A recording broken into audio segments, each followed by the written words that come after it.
that Samuel I. Ortom of PDP, having satisfied the requirements of the law and scored the highest number of votes, is hereby declared the winner and is returned elected. You're live here from the Collation Center in Makurdi. The PDP has just been declared winner.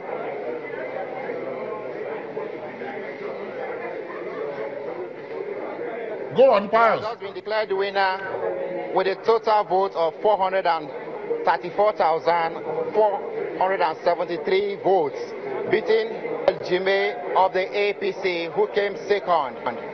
The election has been a long one, a fierce battle in Benue State, and today we are seeing the conclusion of the elections here. I will tell you that about 2.4 million registered voters in Benue State participated, as 2,100,000 of those thousands collected their PVCs.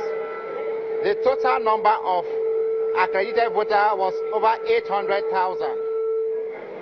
You see, this result has finally put to rest the issues, the intrigues, the allegations, the challenges to the governorship elections.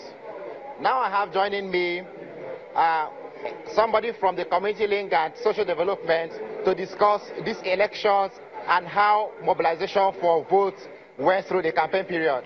Good evening. Good evening. What is your analysis, your assessment of this election today?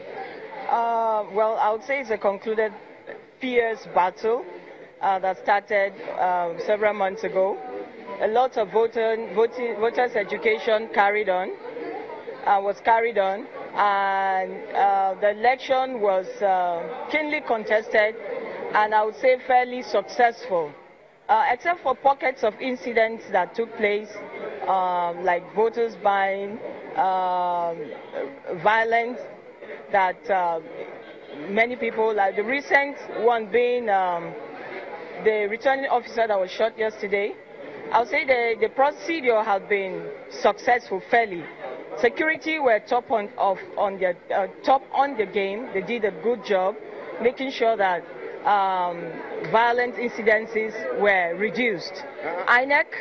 Let me find out. In mobilizing electorate, do you think a section of the population didn't have opportunity to vote this election? Definitely. Let me talk about the IDPs.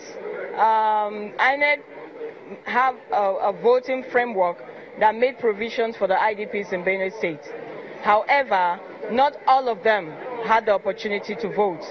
The voting framework said that IDP voting ought to have been at the IDP camps.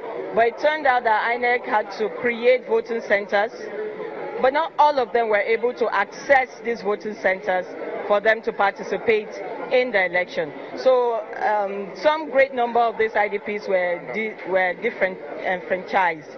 However, the long journey has come to an end, and it's been a beautiful time. Thank you. Okay, thank you very much. The result is before us right now. The lead margin between Governor Samuel Ortom, who are the March winner, and his closest challenger is 89,308 votes. And we would see if we can catch up with the governor and the APC candidate, Mr. Emmanuel Jime, to give us their reactions to these elections. Thank you, Pius Angbo, our correspondent. Well, guys, you've heard it. I couldn't help but notice the background, a lot of smiling faces in the background. Oh, yes. We had to wait for the formal announcement, but I think quite a number of people already knew, even before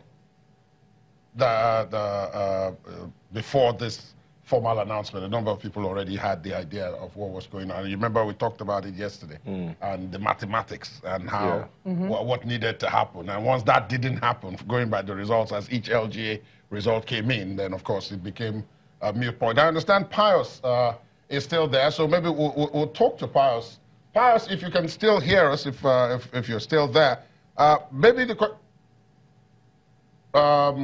question would be, at this point in time now, having concluded the results, finished with it all, there were a number of outstanding issues. For example, the 13,000 people who were disenfranchised yesterday, whose voting materials were burnt.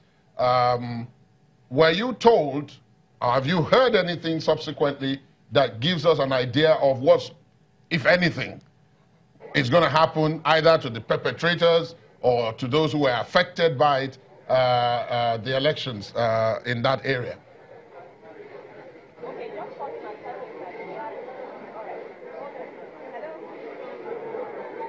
According to to Rule 47 of INEC in their guidelines, where votes are willfully disrupted, vote is cancelled there, zero number of votes is accredited to all the political parties, and INEC move on. Recall that the reason why we went for supplementary election was because the outstanding number of cancelled votes was higher than the winning number.